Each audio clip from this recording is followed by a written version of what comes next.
We've all been through craziness. And I mean, as much as I learned from 2020, I'm ready for 2020 to straight go to hell and bring on 2021.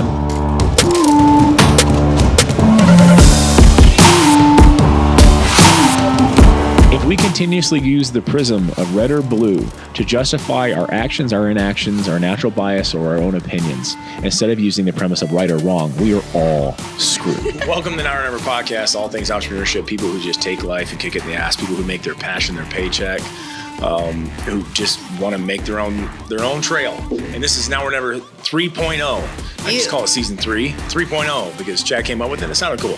With my beautiful co-host, my wife, Mrs. Brittany Rexius. Hey, because that's the calling card. I sound really bad when I do that. Yeah. A lot of you guys know we took a couple months off between the COVID and the end of the election and all that stuff. We just didn't want anything to do with it. It was really negative. We're gonna take a little break, focus on our family, focus on the many house construction projects that my wife has me doing. Thank you, Pinterest. and just have some fun. The businesses it's been great. It's been busy. New Year's resolution time, obviously, for gyms and nutrition stores is insane. So needed to focus on family and business for a little bit, but we're back. We actually shot 4 episodes today, and we'll be airing out. We're going to be more consistent, airing on Fridays, and bring this podcast back to what it was designed for. It's our ministry. It's our way of paying it back to help other people give hope and get hope about how to start their own business, all the do's and don'ts, all the trials. We're going to tell successful stories of people from right here in the Midwest that have done amazing things, who a lot of them have started from nothing. And I hope that brings hope to you. I hope you get value out of this, even if you're an existing business owner, how to take your business to scale, how to do all the things and literally avoid all the pitfalls that we've already been down. Yeah. Because every screw up that's possible has probably been done by us at one point in time or another. So, I think, it's been crazy. We've had more franchise inquiries in the last 4 or 5 months than we probably had in the last 4 years. Yeah. And we feel extremely blessed to be in that position. And like Brittany said before, a lot of people just don't want to be a number on a page. I think a lot of people got to work from home, and that's awesome. And a lot of people found out that they were dispensable because of it. Some people we really like that were really secure in their job were told to work from home, and then 3 months later they were let go, and that sucks. And I think a lot of people want the chance of their own work to reap the rewards, because there's more security in that.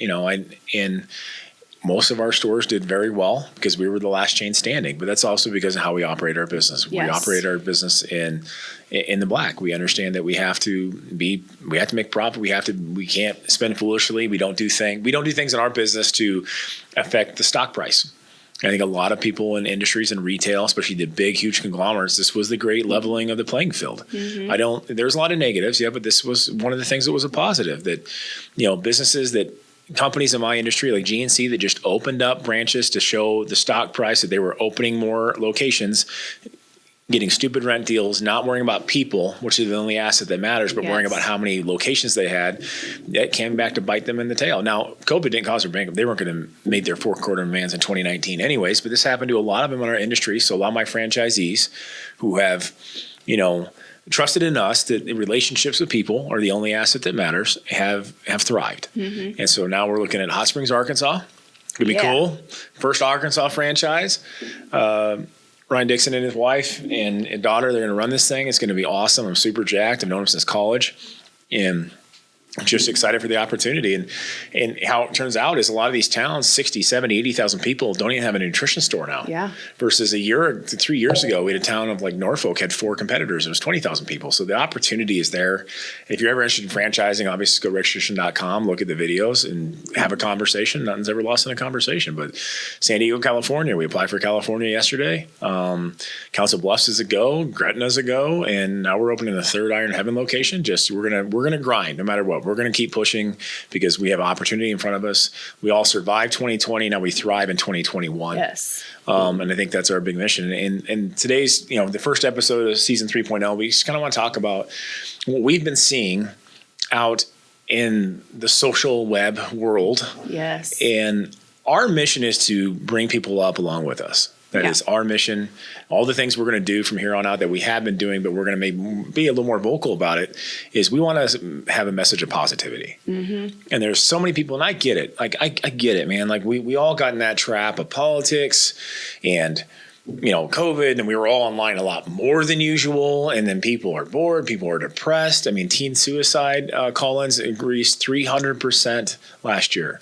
I mean, and obviously what behavior a lot of us are emitting on social media is not positive for anybody. It's easy to fall into that negative mindset. It's easy to just start protruding your shortcomings or your insecurities onto the outside world and just attacking. It is. And there's two lessons to be had here. Don't post something if you're not willing to deal with the response. Mm-hmm. And then two, if you don't like something, scroll past. Yeah, that's a beautiful If somebody thing. says something bad on your post that you don't like, it's cool. Delete.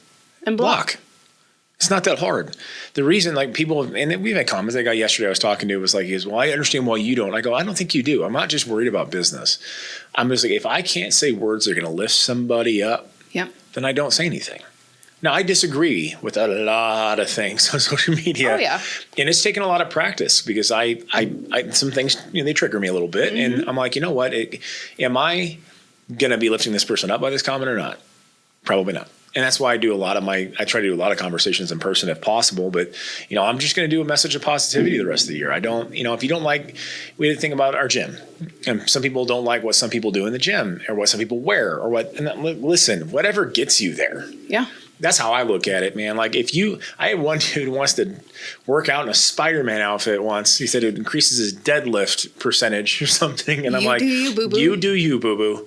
I mean, literally, if that gets you there, cool. After a year of watching people, especially the obese, who got significantly worse side effects to the COVID virus than anybody else, I'm like, I don't care what, for a gym, whatever gets you there. Mm-hmm. Get healthy. Take care of yourself. An ounce of prevention is worth a pound of cure.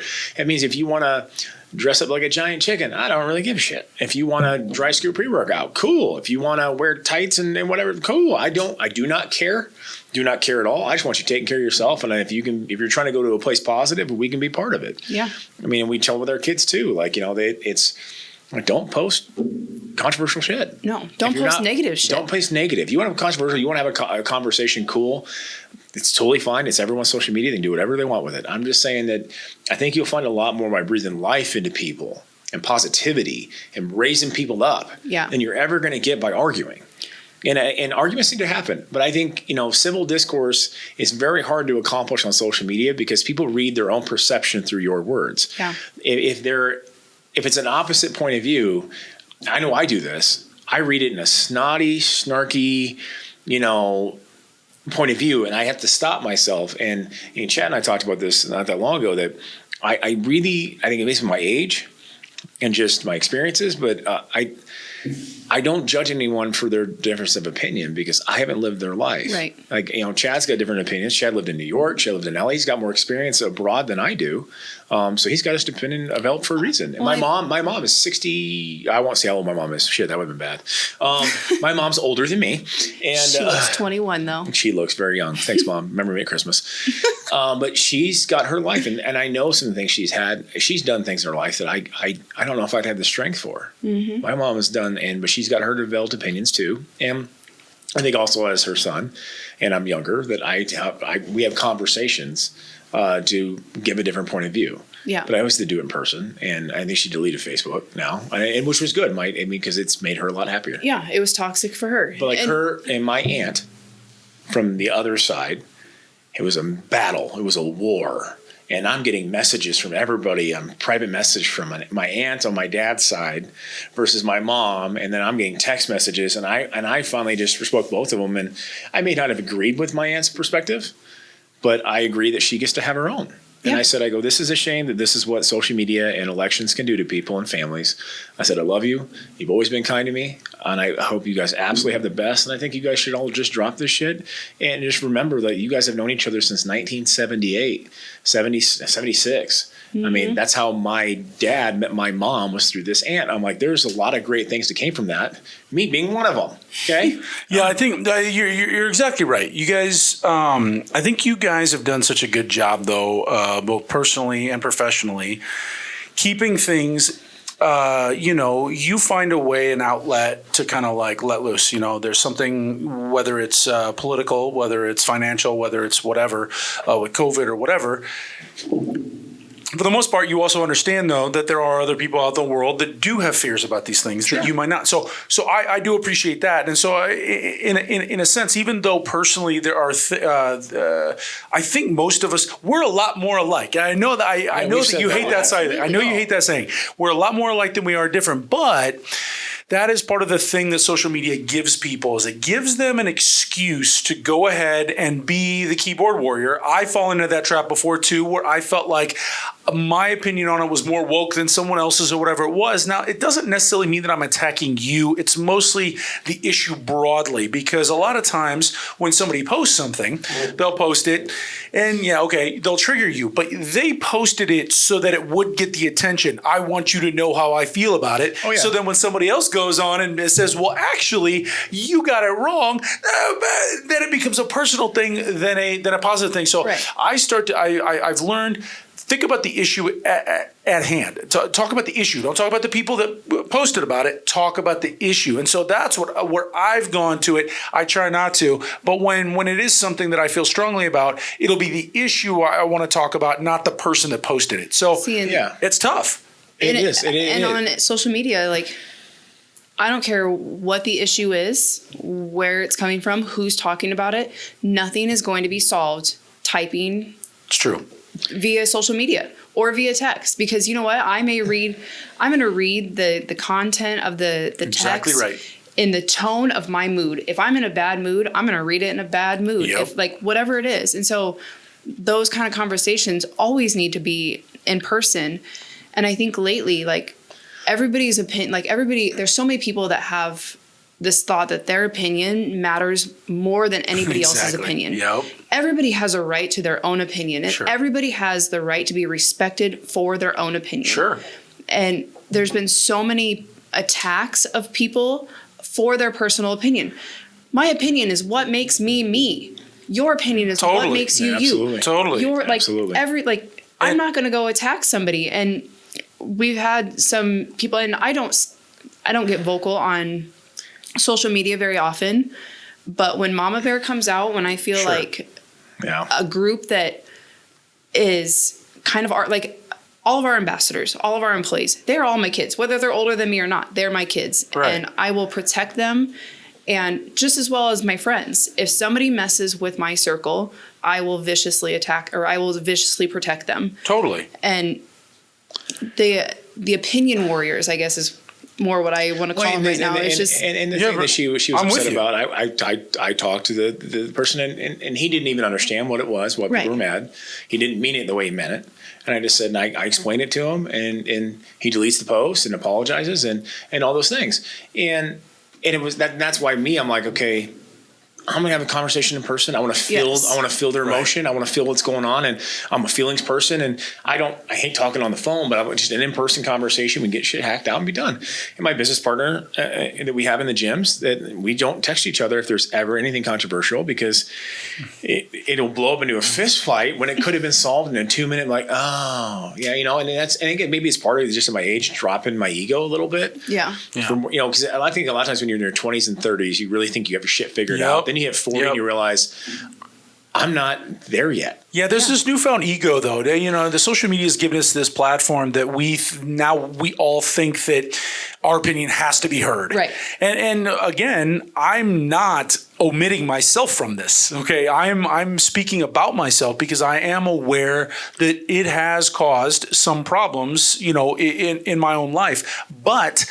I still think that even though, yes, you have a right to your own opinion, yes, all those things, if you had the conversation in person, it probably wouldn't have gone the same way as it did on social media. In fact, it'll probably go better, and you might even find something that you like. Oh, okay, right, and you agree about a conversation in person. Totally. You might change that other person's opinion, or give them another perspective. Or give a perspective. Whereas on Facebook, or social media, it's never going to happen.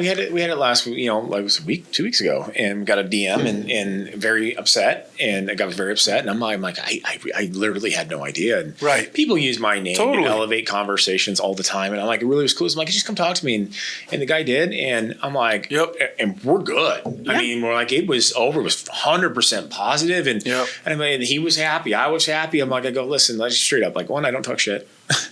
if I got a problem, I'll let you know. Yeah. I won't do it behind your back, and I won't do it on social media. That's just how I roll. So, and it was just refreshing, I think, in that aspect. I'm like, and it was just a lot of misunderstanding and just people putting names in mouths. And it also like the old gossip circle. We did this when we were a kid where one person says a sentence and the next person, and by the time it gets down to 30 people, it's completely different. Telephone, I mean, the old telephone game. Yeah, the telephone game. But you guys have preached this a lot, in the past, and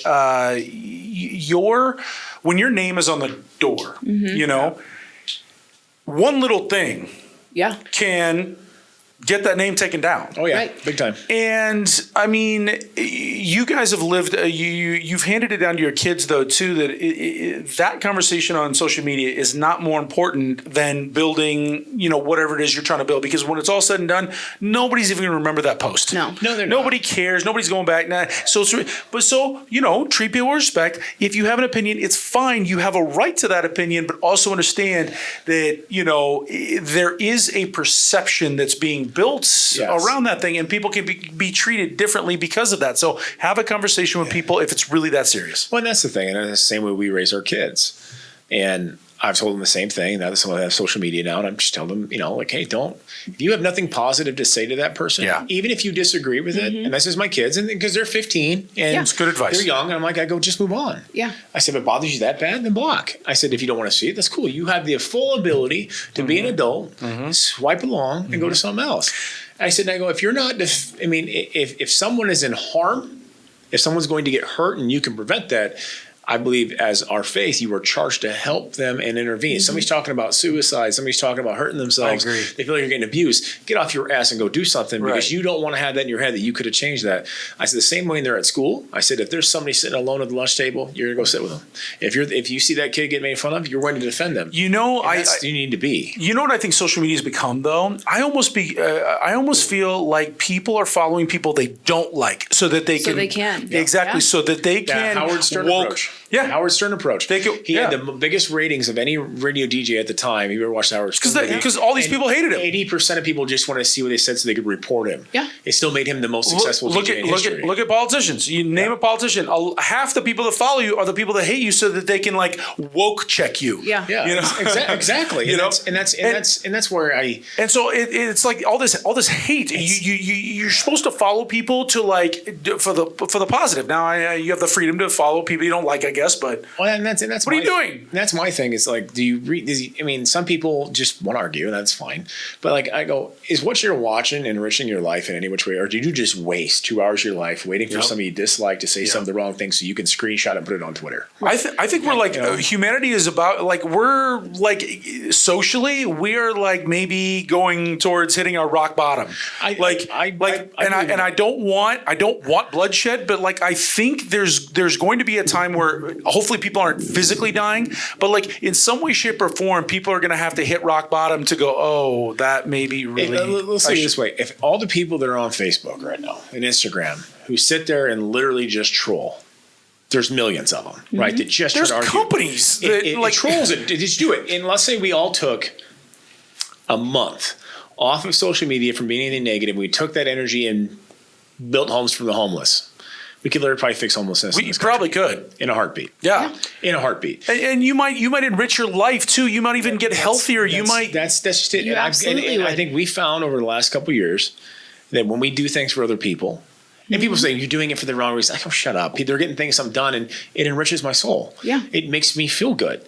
And it was the whole thing. It was you're this Christian, but I'm super Christian. You don't tell anybody about it. Don't tell anybody, tell somebody about it. Who gives a shit? Yeah. I'm doing it. If it's good for somebody else and I feel good about doing it, there's nothing wrong with that. I go, that's semantics with church groups. So they're just doing that for publicity. Who gives a shit? They're building a house for the homeless person. Shut up. They're still doing it. We showed 1,000 pictures and talked to 1,000 million people about when we built 3 houses down in Puerto Penasco, Mexico. Mm-hmm. You know why? Because I hope it inspires somebody else to get off their ass and do it. Yeah. I'm not looking for a handshake. I'm not looking for a pat on the back. You want to give one cool. I would have gone and done it anyways, but maybe it might inspire you. Yeah. Mm-hmm. And people do this. You're just telling people you donated to this. I never tell them about money. I don't I'll never talk about money. I don't want to, but I'm like, hey, get off your ass and do something. You want to be the change in the world that you want to see. I know that's cliche. Exactly. Well, it's true. It's a Michael Jackson song, but God, this is King of Pop. Yeah. Because the keyboard warriors aren't going to change the world. They're not. No. And that's just it. And I want people to breathe positivity into other people. Do something for somebody else with no exception, not expecting anything in return, and watch how it changes you. Totally. I mean, help the guy on the side of the road when his car's broke down. Help the mom in front of you in the grocery store who doesn't have quite enough money. Pay for the person's coffee behind you when you're rolling through scooters.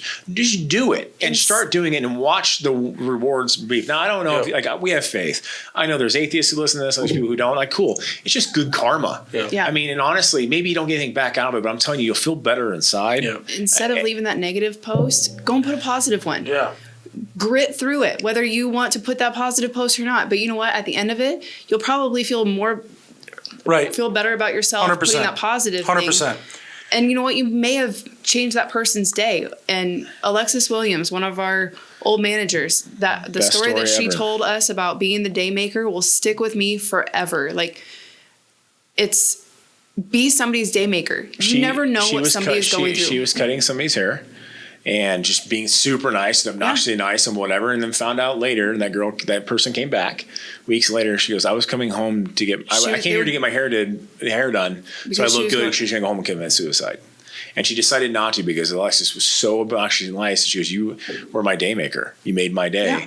And I'm like, the power we have as an individual to affect somebody else's life for positive or negative is immense. Yeah. And I'm telling you right now, it'll affect your life if you use it for positive. Mm-hmm. And that's like, we had Contrell in here, and the first time I met him, he spent an hour and a half in the store, and they came up here, and his business partner, they came up here, and then I think one time somebody asked me, like, what do you charge for that? I go, nothing. Yeah. That's just me, man. I just want to see people do great things, and I wish I could be the one helping them put a gym for North Omaha. I really do. And they're doing it. I'm cool. And if I just could be part of that, I'm not looking for anything in return. I'm not looking to get paid. I just think it's awesome. Yeah. Watching people do that kind of stuff. Yeah. I mean, I think a lot of people have just never had that feeling. I'm not talking just going down. I mean, pack boxes for the open door mission, go pass out food at the homeless shelter. That's all good too. Yeah. Just talk about the guy down the street who looked down and you never talked to that, you don't know what's going on in his world. Mm-hmm. Maybe like there was one older guy we were talking to in the neighborhood. He's alone. Yeah. Didn't know. He was just kind of the weird old guy walking his dog and found out he's alone. So he talks to us every time he comes by. Yes, he does. Knows our kid's name. And this dude's walking out. Our dog got out. He brought my dog back up. He knows us, felt comfortable coming in the door because he doesn't have anybody else. Mm-hmm. And, before it would have been, old me, I probably never would have spoken to the dude. And it's just understanding, like, except for Rosie this on our podcast, whether you're the CEO or the janitor, you have value. Yes. And in your hands is power to change anyone else's life that you meet by just being kind. Mm-hmm. And he's absolutely true. I mean, how many of you guys out there actually know your mail guy? I've talked about the mail guy. We know the most badass mail guy ever. Chuck. It's Chuck's. That's his name. I found out. Chuck, our mail guy. Chuck, the mail guy. And we're just like, nobody ever, and we talk to him. Like, we lives our house. He comes to the office and bought him a Christmas present because he's an awesome guy. He brings it to our house. He knows we're a package. He'll throw it in the garage for me quick. He'll hide it behind the fly. Just an awesome guy. So when we were in a bind, and I'll tell the story in a lot of podcasts, we needed some windows for our house and just didn't have the scratch to get it done. And he goes, go tell ABC, tell him the mail guy sent you, blah, blah, blah. And sure shit, they hooked us up. And they go, oh, we love that guy. Mm-hmm. Have you taken the time to get to know people? And we just had Mark Eldridge in here, and he'll be airing in the next couple of weeks, his podcast episode. But he's been dealing with franchise financing and business coaching for 30 years. And we talked about relationships, and that's all personal relationships are the only thing that matter. I mean, a lot of people want to make easy money on their phone, not talk to anybody, live a lap of luxury. And I'm telling you right now, that shit doesn't exist. Passive income is a freaking myth for 99% of the population. You know who does that? The 1% who has billions and can afford to lose it. They can make passive income. The rest of us are the rule. They're the exception to the rule. Get that shit out of your head. Your ability to make relationships and be kind and breathe life into other people is all the net worth you need, and it's the only net worth that's going to do you any damn good. Mm-hmm. I think there's a weird anxiety around strangers. You know what I mean? Talking to people these days. It used to be, I used to know all my neighbors. I know maybe 2 or 3 of my neighbors, the one that next door, and then the one across the street, and then the older lady. Well, great. But I've got like several neighbors, around. I don't know very many of them. And there's this weird passive's the wrong word. There's this weird fear, if you will, to talk to people. I mean, I don't know if it was even COVID. I think COVID would be a bad excuse to use because, like, even before that, media. I think it is. And I really do think that that's part of it because there's this weird idea that, hey, maybe they think they know me and that, like, maybe, like, it's weird sometimes for me, even personally. I'll tell you, like, sometimes I might not want to go talk to a certain person or whatever because I think that they already have an opinion of me. So I'm just like, I'm just avoid it. And that's probably not even close to the truth at all. Like, it's just, it's a weird, but yeah, it's this thing that sort of just can seep into people's minds that they have to be afraid of other people. Why do we do that? Because when we were kids, man, are you kidding? I knew every single one of my neighbors. They knew me. Oh, yeah. I used to get spanked by the next door lady because, like, I'd do something wrong. Like, community ass woman. Seriously, that's what it was. That's how it used to be in our town. That's how it was. And now it's like if you even speak ill of another person's kid, it's like they're going to sue you. They're going to file a report on you. So what happened? Like if Mama Sue had to whoop my ass, and I went and told my mom, she said, "What'd you do?" Mm-hmm. It wasn't no, there was none of that. And it's also like I think they changed in times. Though when we were kids, we rang the doorbell, we answered the door. Somebody called the phone, picked it up. Now, if somebody calls you with a number you don't know, you're like, "What the fuck is this?" Exactly. Somebody rings your doorbell, and we don't know about it. We're like, "Yep." Check the cameras. It's just this whole. There are obviously great things about technology. Obviously, we know that. But man, we're starting to learn. I think COVID's really brought it out now. Yeah. But like, we're really starting to freaking learn. Like, man, we better roll back some of these. We got to figure out this technology real quick because it's going to take us. It is, and that was Bill Maher had a guest on the other night. I was watching, and they were talking about technology and the companies, and the guy goes, and even though he was for the platform that they were pushing at the time, he goes, I'm afraid for when they're not. Yeah. He goes, the three companies control 92% of every single piece of dissemination that comes to you on social media, on media at all, internet whatsoever. Internet games, that's all of a it. freaking problem. And two, like, and that's what we talked about earlier, is like Chad brought up cancel a couple times. Like, stop trying to cancel people. Yeah. Just fucking stop. Listen, we are all sinners. We all fuck up. Yeah. And we need to have redemption Yeah. and learn from our mistakes. That's called wisdom. Now, That's there called does need to be experience. accountability, but it's different. It's different. But so with cancel culture now, if you just cancel it, everybody's afraid to say anything now. Exactly. Nobody can make those mistakes to learn. And so Nielsen did a research, and it was 80%. This is Republican, Democrat, and Independent. Over 80% of the population is afraid to voice their opinion out of fear of retribution. I go, isn't that like the biggest attack on your ability to just speak your thoughts and minds? And I get what's going on, because what happens is we have 5%, right, on each end, and they're the crazy ones. And for some reason, they seem to scream the loudest. Yeah. And then now we associate an entire side with the three crazies in the room. Exactly. And that's the problem. Quit letting these people have a freaking microphone completely. Is that yours? No. Or beep? Okay. Yeah, Okay. it's We're good. But that's me. and that's the problem, is that we're letting the crazies get the microphone. Yeah. And I don't think most people in this country, we all want the same thing, right? We all want to have some money in the bank. We don't want to be in debt our whole lives. We might have a home, got a couple kids, have our kids have better opportunity than we did, have a safer neighborhood for our kids. And has technology really made that better? No. It hasn't. I mean, we were kids, we rode the bike all over the city. You can't do that shit now. Zoe and I just had that conversation last night. And you just didn't have a fear. I got my parents parked their cars in the driveway growing up in North It's so Nebraska. weird about that, though, too. When you say that we used to ride, we used to, and there were no street cameras, there was no technology around, and we still felt safe. But now we have all the technology. Our phones have trackers. Our phones have trackers. Our phones have cameras. There's cameras at every street corner. Everybody's house pretty much has a camera on it. So if you're passing by, they're going to be able to find you or whatever it is. But nobody does it because they feel less safe. So what happened? All right, I got it. I've given this a lot of thought, actually, because I had this conversation after conversation with people, and I said, I believe everybody's free to look at and do whatever they most want for the most part, as long as it's not harming somebody else or violating their rights. The same point that we have a mental health crisis in this country. Yep. Social media and the internet has exacerbated that times 10,000. Yep. Because if you had a small crutch, if you had a small perversion, if you had a small anything, now you have full access to it. Reverse the freaking mind. And I'm not, and people are going to call me old fashioned, and that's fine. And I'm going to say this because I made the same mistake. I'm going to admit a mistake here. I'm like, what's really the harm with Grand Theft Auto? Like, really, like, who cares? It's a game, whatever. And I'm letting my kids play this. This is years ago. And I'm watching this. And so I sit down, and here's my 5-year-old.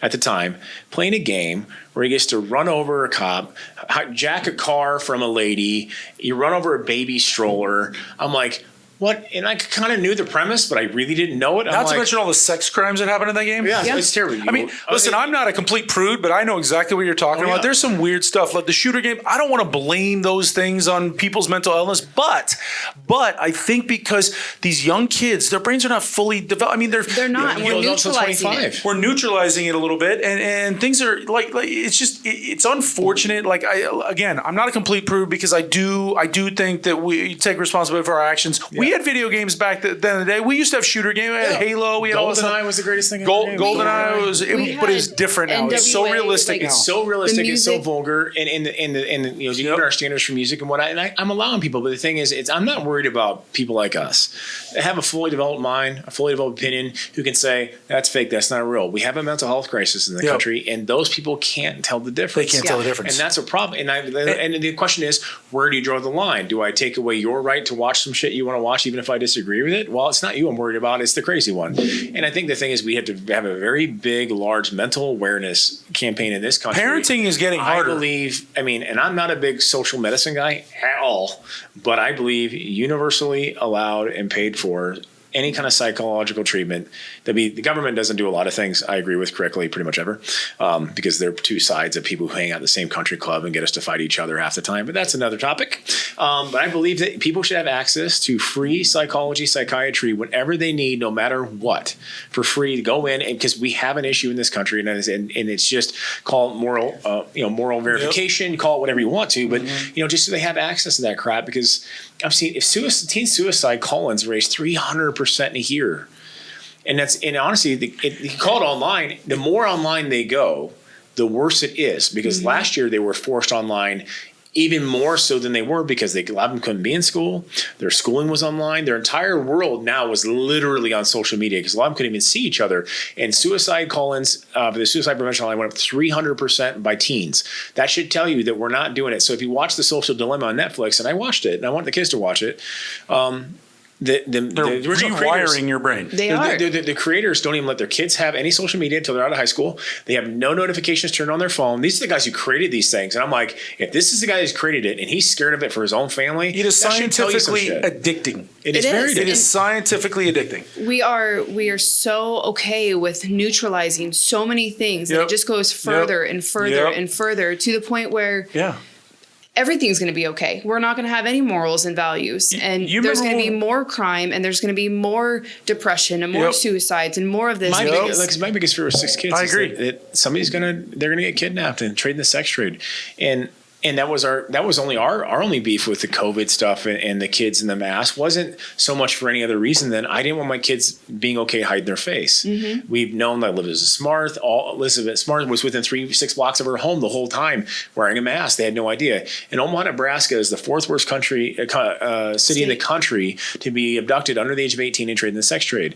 Kids in Omaha, Nebraska are 6,667% more likely to get abducted in Omaha, Nebraska, trade in the sex trade than they are to get COVID and die. Wow. That's a fact, because that's from the Fed side. Right. And we did that. And that's my thing, is like, and I got where everybody was like protecting people. I get that. I wasn't against that. My just was fear. Like, my biggest fear as a parent is my kid getting abducted. It just is. And maybe it's irrational, but it's my fear. And I was just so worried about everyone forced to wear masks, because I'm like, what about the kids? I was just worried about it. I didn't say I had a solution for it, because I didn't. I'm just saying that was my fear, and it wasn't being talked about. And we're in Omaha, Nebraska, like that. We are the 4th worst city in the nation. If everyone took as much time as they did worrying about other shit and tried to end sex trafficking and human slavery, which is a problem in the U.S. Yes. I mean, in Nebraska, why? Because 281 goes from Canada to Mexico, goes right through Grand Island. You got Highway 80 goes all the way across. Like, I just want as much attention given to that. I had a post up last year. If we took Operation Warp Speed, which we did a great thing. Yeah. Between 2 administrations, did a great thing. It's the fastest the vaccine's ever been developed. Now, efficacy of the vaccine, side effects, that's a whole nother conversation. But whatever. But they did something technologically insane. The quickest we ever brought a vaccine out before was 4.5 years, and it was for mumps. Prior to that was 7.5 years. It took 22 years to develop the flu vaccine. So it's amazing, right? Let's take that and let's cure homelessness. Okay, let's find a cure for cancer. Let's take that same motivation, energy collectively as a group, and put it towards some shit. Well, you talked about how the sex trafficking thing. It's insane. It's obviously obviously a huge problem all over the world, actually. I mean, Yes. you know, you can go to Brazil, you can talk about it in South America, you can talk about it all over the place. It's terrible.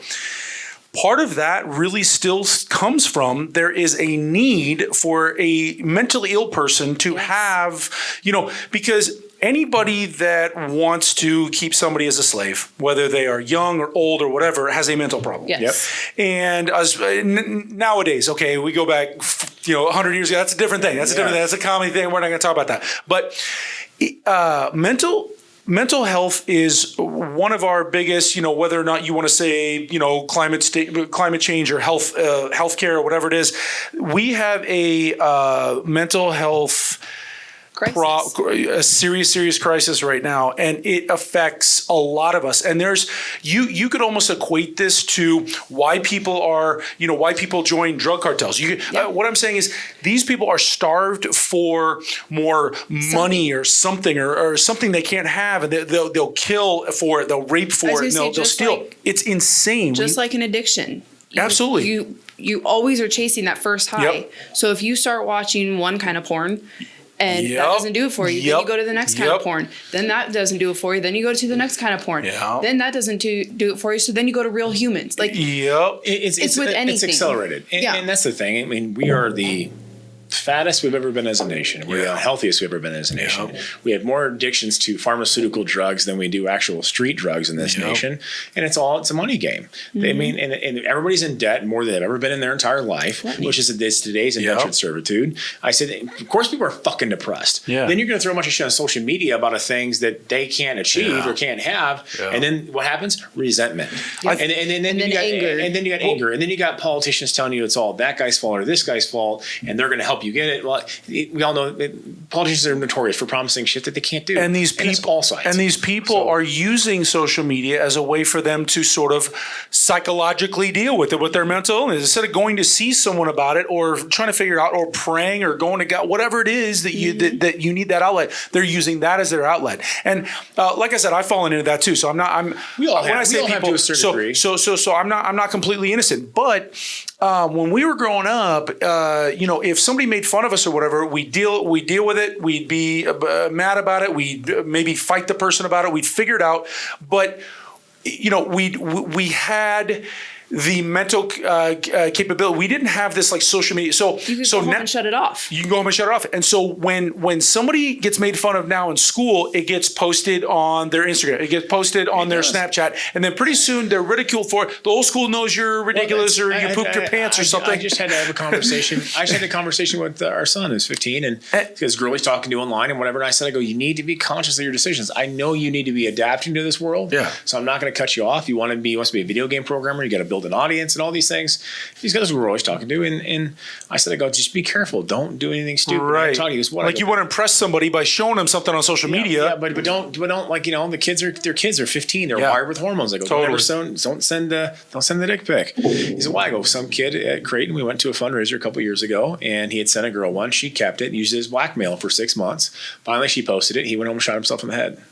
This is the fucking problem. They were a very well-established family, and he was in Creighton prep student, and and so my fear is that I got to let them grow up. At the same point, I'm not going to coddle them, but they just need to understand it, and that's the thing. I know there's not a lot of solutions being in this, but we just all need to breathe positivity into other people. Teach your fucking kids to breathe positivity into people. I mean, simple fact is, if you're parenting is getting harder now, though, guys. Like for you guys, obviously you do very well because you have experiences. You had good parents, though. Here's the thing with the millennial generation: they are now having children, and they're having a harder time because they grew up with this sort of the same thing. It's different now, but it's still kind of the same thing it was 20 years ago. So when they were growing up, they had cell phones. I didn't have a cell phone until I was 22 years old. It was around 21, 20. Right around that area. So when it's they grew up with that thing, they didn't necessarily have the well-rounded. And I'm not talking bad about millennials. I think millennials they're figuring it out, but it's harder to parent now. It's so much harder to parent. It is, and that's the thing. I mean, and that's where my whole there should be parenting there should maybe I don't know. I mean, that's just a lot of things. You really start teaching parenting things. I mean, seriously, one, scare the shit out of the kids about freshman year of high school so they keep their pants on. Two, I mean, it's just like anything. Prepare yourself for life. I think they should teach budgeting and finance from 8th, 9th, 9th and 10th grade, then, or 7th, 8th, and 9th, and 10th, 11th, 12th, you should teach wealth management. And so I said, why? I go, because if we don't teach people to start thinking in those terms, they're not going to think in those terms. And it's just all those things. You need people like, here's the reality. I mean, they used to have baby class and home ec and all that kind of crap when we were younger. And go ahead, that's just us. Like, obviously, her being a teen mom and stuff, our kids get this spiel often. Yeah. But, my biggest thing is I told them, I said, I don't care what you do. I don't care how much money you make. Do what makes you happy. And breathe life into other people. Mm-hmm. Be positive. Be the day maker. And stop being so offended by everything. Oh my gosh, stop being offended. Darkness. And just be the light to somebody's darkness. I agree. Just absolutely no need. And listen, we are all imperfect. Every last one of us. And never stop to think that, your shortcomings you wouldn't want blasted to the world. Don't blast somebody else's. Mm-hmm. If you wouldn't want all your dark secrets to be exposed, don't try to expose somebody else's. Don't throw the first stone. Don't throw the first stone. Just like and it says, if you're a Christian and you believe in faith, and this is contrary to a lot of different faiths, that we are all imperfect, and that nobody's imperfection is any better or any worse than somebody else's imperfection. Mm-hmm. And this is an absolute fact of my life. I don't know if this X, Y, Z or not. I know I'm not perfect, so I really can't. We bring no judgment to the game because I've done fucked up so many damn times, and I am, by the grace of God, still here churning and trying to do better. And I think we're all just trying to do better, so let's all do better. Yeah. So honestly, it's gonna be an awesome season of the Our Never podcast. So excited. It's gonna be great. We have a lot of great guests, and I hope that this season is a season of life for you guys that, shit just gets better. Yeah. That's just it. We have a positive attitude on our shoulder. If you don't, come back and listen to this episode again. Let's get positive. Let's do it together. And if we can help you, shit, we want to, man. Thanks for watching. Go to timrexius.com. Links to all the podcasts. Now or Never on YouTube, Spotify, SoundCloud, and iTunes. And give us a 5-star rating, please. And just share with a friend. We make no money doing this. We just do this as our way of paying it back. Love you guys. Love you guys.